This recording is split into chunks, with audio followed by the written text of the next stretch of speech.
हे तर 15 लाखाचा विषय आहेच आहे, भाऊचा त्याच्यावरती आहे. अदानी अदानी अदानी अदानी अदानी एक विषय काढला जातो नेहमी. हे सरकार अंबानी अदानी यांचं आहे, हे सरकार उद्योगपतींचं आहे. आधी टाटा बिर्लांचं म्हणायचे, आता आता अदानी अंबानींचं आहे असं म्हणतात. दोस्तांचं हिचं आहे असं म्हणतात. अदानी नावाचा एक उद्योजक भारतामध्ये तयार होतो आणि सगळ्यात पहिल्यांदा अदानीला कोणताही अनुभव नसताना गुजरातमधलं एक बंदर दिलं जातं. गुजरातमधलं एक बंदर, कोणताही अनुभव नाही बंदर उभं करण्याचा, काही नाही. हजारो करोड रुपयांचं ते काम. ते एक बंदर असतं, मुंद्रा बंदर, आणि देणारा मुख्यमंत्री असतो चिमनभाई पटेल, काँग्रेसचा.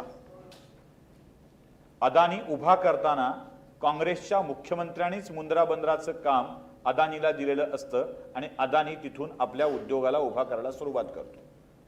अदानी महाराष्ट्रात येतात तेव्हा त्यांना पहिल्यांदा काम देऊन मोठं करणारे प्रफुल्ल पटेल आणि शरद पवार असतात, ज्याचा उल्लेख शरद पवार आपल्या आत्मचरित्रात सुद्धा करतात.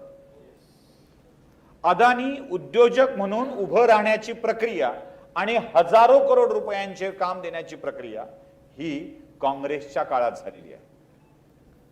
ही एक गोष्ट नक्की. 2014 नंतर अदानींच्या इन्फ्रास्ट्रक्चरच्या कामामध्ये प्रचंड वाढ झाली आहे, ही गोष्ट नक्की. पण याचा फायदाही असा झालाय की देशामधलं इन्फ्रास्ट्रक्चरचं एकूण स्ट्रक्चर उभं राहिलंय. एक गोष्ट महत्वाची लक्षात घ्या, यातले अर्थकारण समजणारे जेवढे लोक असतील त्यांना मला सहज समजून सांगायचंय. रस्ता उभा करून, समजा एक रस्ता पुलासहित सगळ्या उभा करायचा आहे आणि त्याच्यावरती अदानींनी पैसे कमवायचे आहेत, तर पैसे परत मिळण्याचा कालावधी खूप लांबचा असतो. त्यासाठी आपल्या पार्श्वभागात दम असावा लागतो, तेवढे पैसे खर्च करण्याचा आणि रस्ता उभं करण्याचा. गडकरी जे बोलतात ना, लोकांना कधी कधी माज वाटतो. गडकरी बोलले की अरे हे इतके माझ्यासारखे, मी छाटछूट कॉन्ट्रॅक्टरला उभा करत नाही, 5,000 करोड रुपये तुझं क्षमता आहे का तर ये, असलं काही वेळ गडकरी बोलत असतात. त्याचं कारण आहे की आपले पैसे इन्फ्रास्ट्रक्चरमध्ये लॉंग टर्म गुंतवणे आणि मग हळूहळू वसुली करणे, यासाठी जो काळ लागतो ना, तो दम अदानीच्या मध्ये आहे, तो दम अंबानीच्या मध्ये आहे. अंबानींना मुंबईची मेट्रो कोण दिली हो? करेक्ट. अदानींना दिल्लीची एक्सप्रेस फीडरवाली मेट्रो कोण दिली हो? अदानींना दिल्ली ते आग्रा या अंबानींना हे काम कोण दिलं हो? अंबानींना यादव, नेताजी. अब अंबानी काय, अदानी काय, टाटा काय, बिर्ला काय, यांना उभं करण्यासाठी देशाच्या राजसत्तेनं पुढे यावंच लागतं. म्हणजे माझ्या देशाचा पंतप्रधान माझ्या 2 उद्योजकांना घेऊन विदेशात जाईल आणि म्हणेल की हे फालतोय बरं का, याला काम देऊ नका, हे अदानी नालायक आहे, हे अंबानीला कळत नाही, हे टाटा फालतू आहे, हे बिर्लांना अक्कलच नाही, असं म्हणावं. माझ्या देशाच्या पंतप्रधानांनी विदेशात जाऊन माझ्या उद्योजकांचं कौतुक केलं असेल तर मी पंतप्रधानांचे आभार मानेल. मला गर्व आहे असा पंतप्रधान असल्याचा. अहो, ज्या देशामध्ये एक युनिकॉर्न होणं अशक्य होतं, एक युनिकॉर्न म्हणजे काय तुम्हाला सगळ्यांना चांगलं ठाऊक आहे, सुरू होतानाच ज्याची कॅपॅसिटी 100 कोटीची असते ते युनिकॉर्न. अशा 100वर युनिकॉर्न कंपन्या स्टार्टअप म्हणून या देशात सुरू झाल्यात. हे इथल्या उद्योजकांनी उभा केलेल्या इन्फ्रास्ट्रक्चरचं फळ आहे.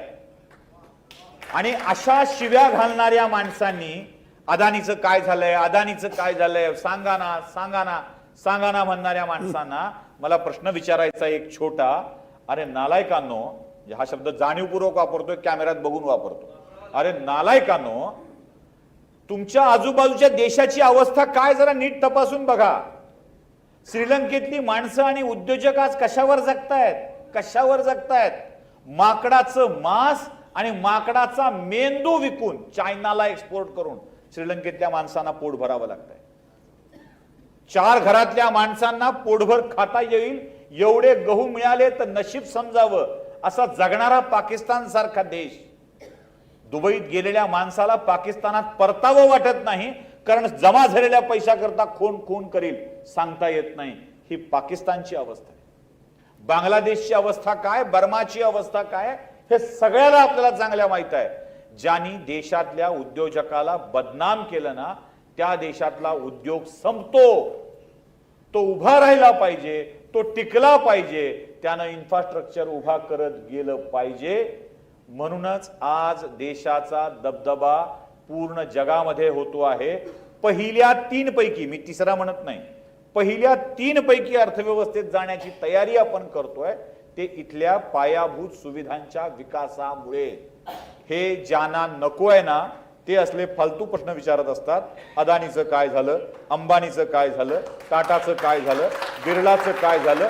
छाती ठोकून सांगतो, अदानीचं चांगलं झालं, अंबानीचं भलं झालं, टाटाचं उत्तम झालं, बिर्लाचंही उत्तम झालं. आणि असे अदानी, अंबानी, बिर्ला, टाटा हे सगळे पुन्हा पुन्हा निर्माण व्हावेत आणि त्यांना उभा करणारा पंतप्रधान सुद्धा पुन्हा पुन्हा पंतप्रधान व्हावा.